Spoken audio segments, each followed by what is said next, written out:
A kú dédé àsìkò yìí níbikíbi tí ẹ bá ti ń láǹfààní tẹ́ tí ń gbọ́ mi tẹ́ tí ń gbọ́ tẹ́ tí ń bá ìkànnì yìí tẹ́ tí ń bá pàdé. Mo kí wa pé a kú iṣẹ́ a kú àtàárọ̀, mo kí wa tológun mo kí wa tẹ̀lẹ́sẹ̀ mo kí wa ní kíkí ọlá pé a kú dédé àsìkò yìí. Ìgbà yìí kò ní dìwà mẹ́rù lọ láṣẹ Olódùmarè.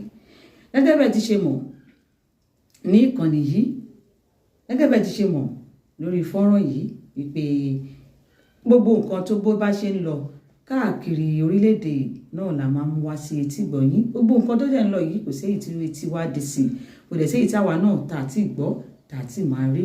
Ṣùgbọ́n léyìí tó bá jẹ́ nǹkan tó bá yẹ kájọ pẹ̀kẹ́lù kájọ sọ̀rọ̀ lé lórí lára àwọn nǹkan tí ó bá ń lọ jákèjádò orílẹ̀-èdè Nàìjíríà.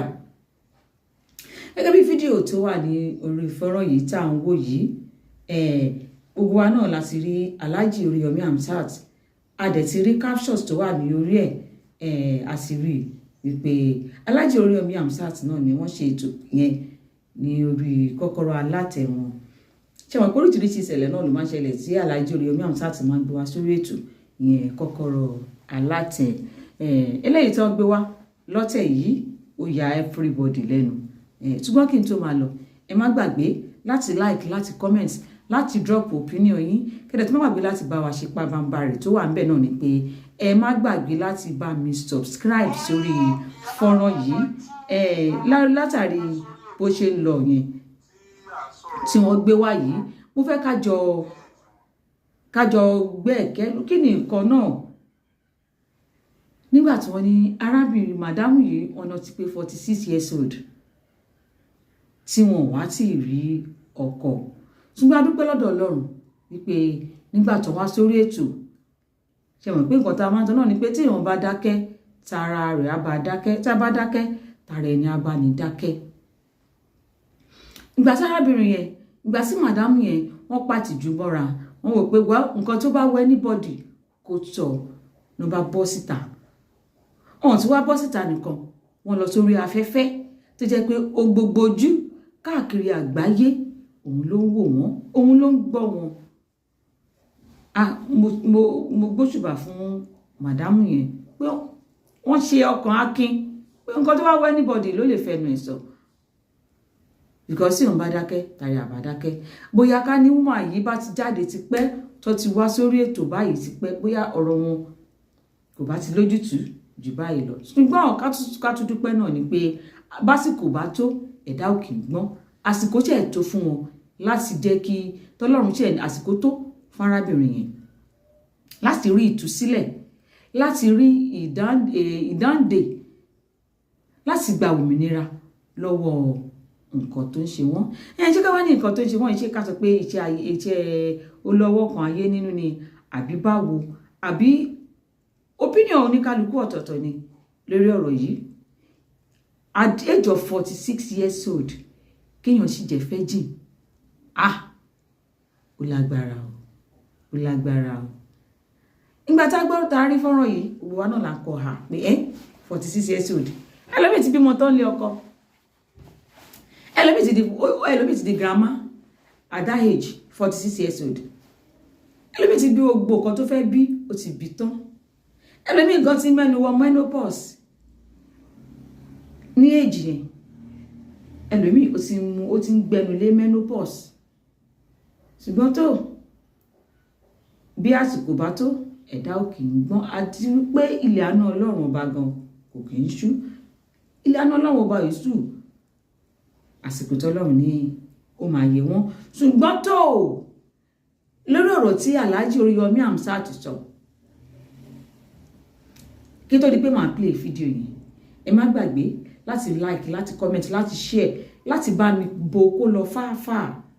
Kẹ́dẹ̀ tí má gbàgbé láti bá mi subscribe lórí fọ́rọ̀ yìí. Ó yá, ẹ jẹ́ ká gbọ́ nǹkan tí Alhaji Oríyọmí Hamzat sọ tó ya èmi lẹ́nu tí mo fẹ́ kájọ sọ̀rọ̀ lé lórí. Ẹ jẹ́ kájọ gbọ́.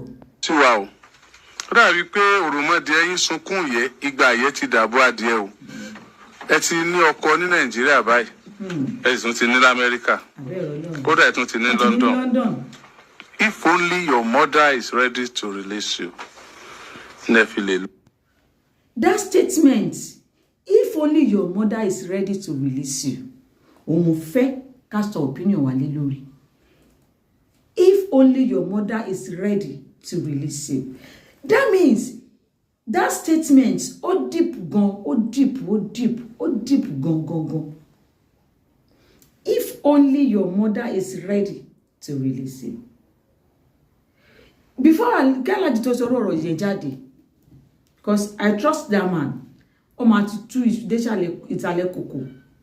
Kó tó sọ̀rọ̀ ọ̀rọ̀ bẹ́ẹ̀ yẹn, ó ti ní nǹkan tó ti gbọ́, ó ti ní nǹkan tó ti rí.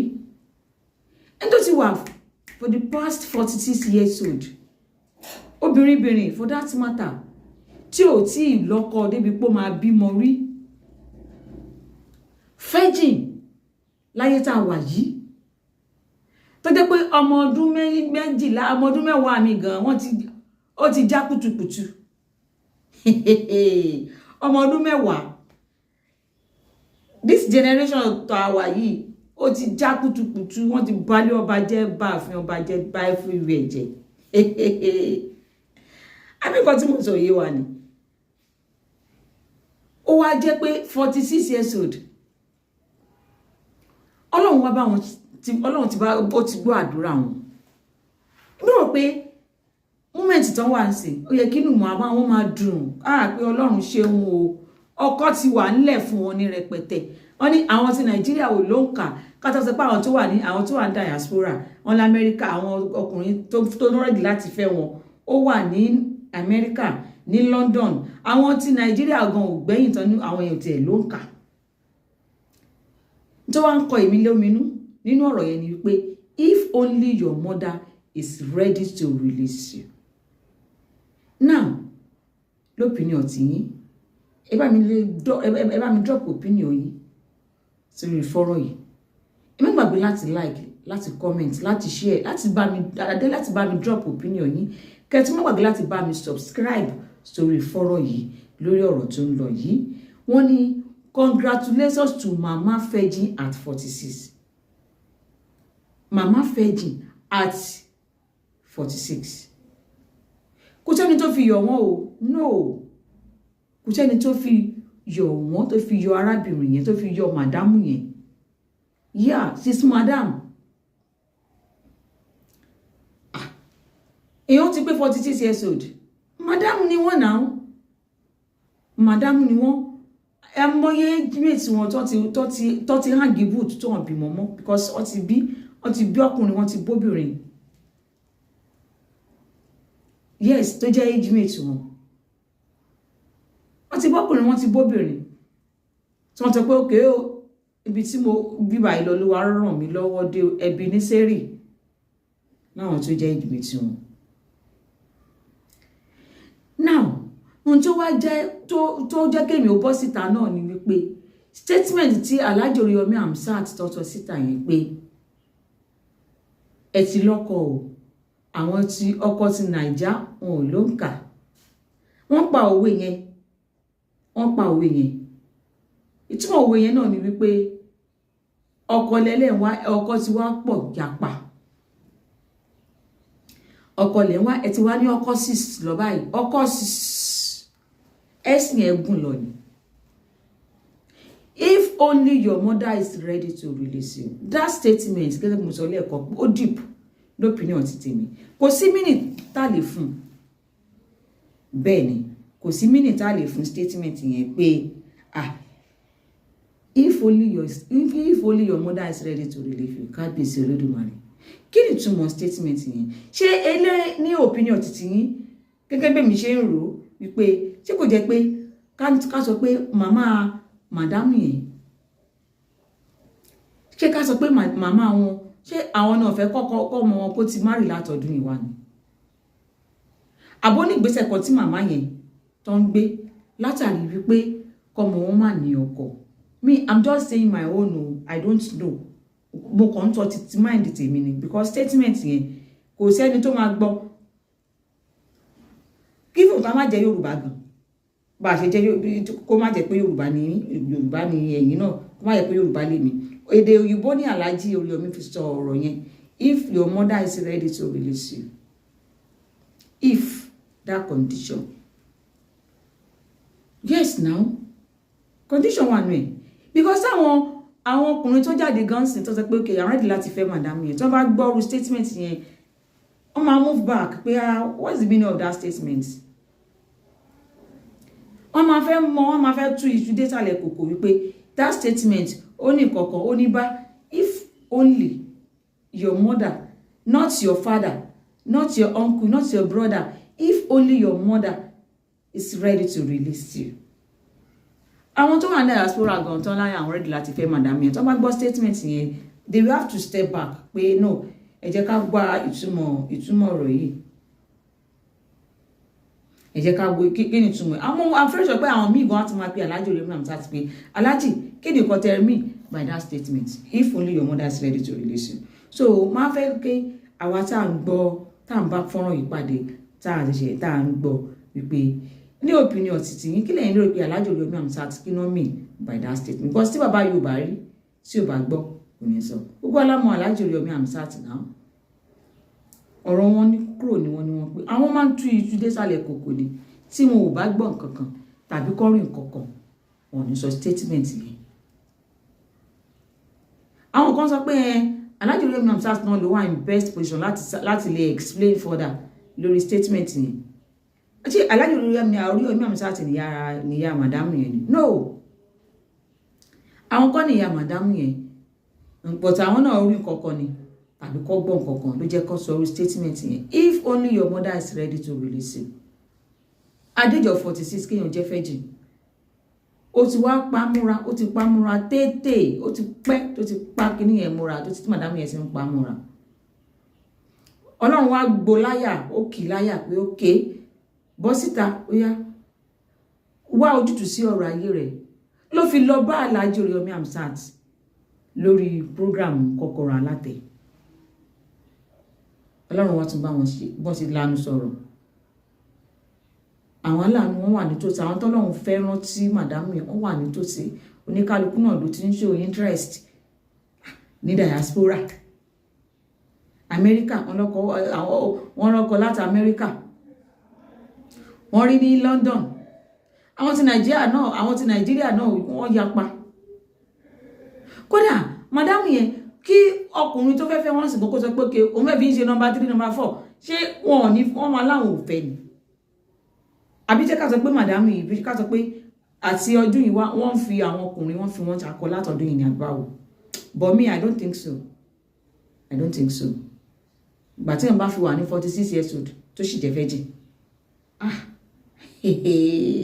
for this kind life no mo fi ṣe yẹ̀yẹ́ mo fi ọ̀rọ̀ yẹn mo fi ṣe but ó kàn ń ṣe mọ̀ kàn imagine wọ́n ti wá rí àwọn ọkùnrin tí ń yọjú ìyá wọn tó wá ní if only your mother is ready to release you.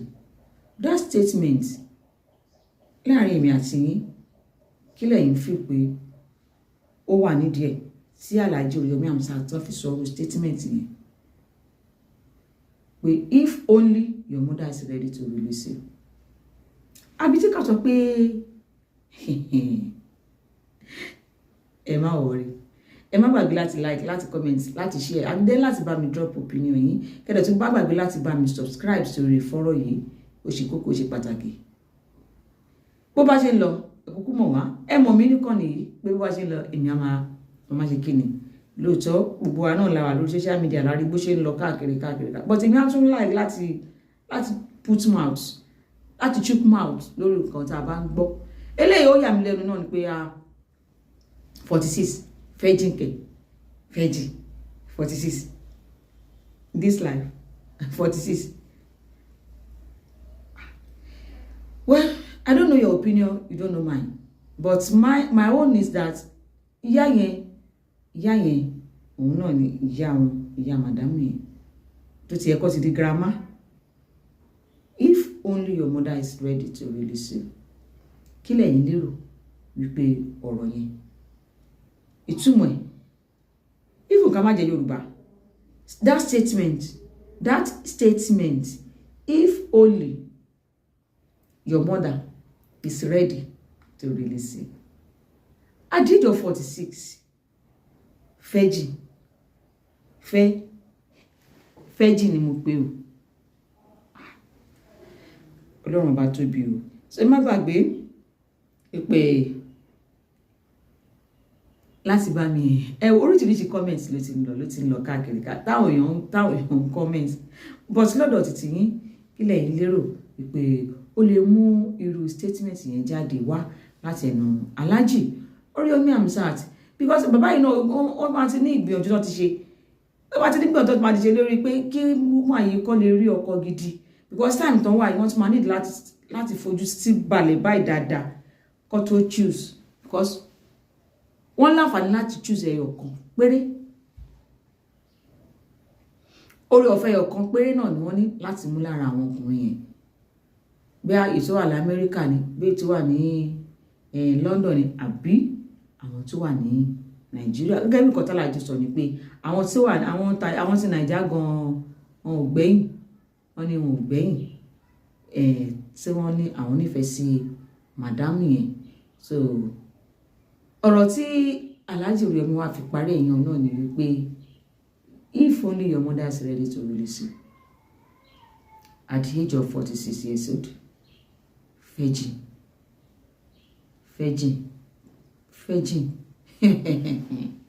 ẹ wọ́n yà wá lẹ́nu pé kílé tí mo tẹnu mọ́ orí bákan lójú tèmi ni orí bákan lójú tèmi lópinion títí yín báwo ló ṣe rí statement yẹn mo fẹ́ kájọ rò dáadáa statement yẹn ẹ má gbàgbé láti bá mi like láti comment láti share opinion délé ẹgbẹ́ tó bá mi ṣe kíni ẹ bá mi bò kò lọ fàfà ẹ dẹ̀ tó bá gbàgbé láti bá mi subscribe sórí fọ́nrán yìí Balikis Owónikókó òun lórúkọ tèmi tó bá tún ṣe ń lọ tàbá tún ṣe gbọ́ èmi máa wà mí báyìí màá máa gbé sí ní létí màá máa ṣe kíyìn màá máa jẹ́ kẹ́ máa gbọ́ bó bá ṣe ń lọ ẹ má gbàgbé ìkànnì yìí ẹ bá mi like ẹ bá mi comment ẹ bá mi share opinion yìí ẹ ṣe kókó kẹ̀dẹ̀ bá gbàgbé láti bá mi subscribe sórí fọ́nrán yìí thank you God bless you bye.